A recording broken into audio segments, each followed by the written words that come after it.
Hi friends, இன்றைக்கி ஒரு ஹெல்த்தியான மோமோஸ் ரெசிபி பார்க்கலாம் வாங்க. கோதுமை மாவு வந்து பார்த்தீங்கன்னா சப்பாத்தி மாவு பதத்துக்கு பிசைஞ்சு வச்சுருக்கேன். கேரட்டு, பீன்ஸு, குடமிளகா, கோஸு, வெங்காயம் எல்லாமே வந்து பார்த்தீங்கன்னா நல்லா பொடியை கட் பண்ணி வச்சுருக்கேன். இப்போ ஒரு பேன் ஹீட் பண்ணிவிட்டு அதில் எண்ணெய் சேர்த்ததுக்கப்புறம் இஞ்சி பூண்டு பேஸ்ட்டு சேர்த்துட்டு அதுக்கப்புறம் காய் சேர்த்துட்டு காய் நல்லா பாதி அளவுக்கு வந்ததுக்கப்புறமா நம்ம உப்பு, மிளகுத்தூள், கொஞ்சமாக வந்து ரெட் சில்லி பவுடர், அப்புறம் சோயா சாஸ், கொஞ்சமாக டொமேட்டோ கெச்சப் இது எல்லாமே சேர்த்து நல்லா வந்து காய் வந்து முக்கால் பாதம் வந்தால் போதும்.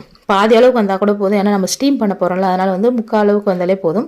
இப்போ வந்து நான் பார்த்தீங்கன்னா மாவு வந்து சின்ன சின்ன உருண்டையாக வந்து எடுத்து உருட்டி வச்சுருக்கேன். இப்போ வந்து நம்ம சின்னதாக வந்து மாவு வந்து திரட்டி அதுக்கப்புறம் வந்து பார்த்திங்கன்னா நம்ம ஸ்டஃபிங் வச்சு இந்த மாதிரி 1 by 1 வந்து ஃபோல்ட் பண்ணி நீங்கள் ஒன் சைடு ஃபுல்லாக ஃபோல்ட் பண்ணிட்டு ஒரு சைடு ஃபுல்லாக ஒட்டிடுங்க. அப்போ வந்து பார்த்திங்கன்னா நம்ம கடையில் கிடைக்கிற மாதிரி சூப்பரான ஒரு ஷேப் வந்து கிடச்சிரும். அதுக்கப்புறம் நம்ம வந்து ஒரு இட்லி பாத்திரத்தை தண்ணி ஊற்றி ஹீட் பண்ணிவிட்டு அதுக்கப்புறம் அந்த மோமோஸை வச்சு ஸ்டீம் பண்ணி எடுத்தால் ஒரு சூப்பரான வெஜ் மோமோஸ் ரெடி. இந்த வீடியோ பிடிச்சா மறக்காமல் சப்ஸ்கிரைப் பண்ணுங்கள்.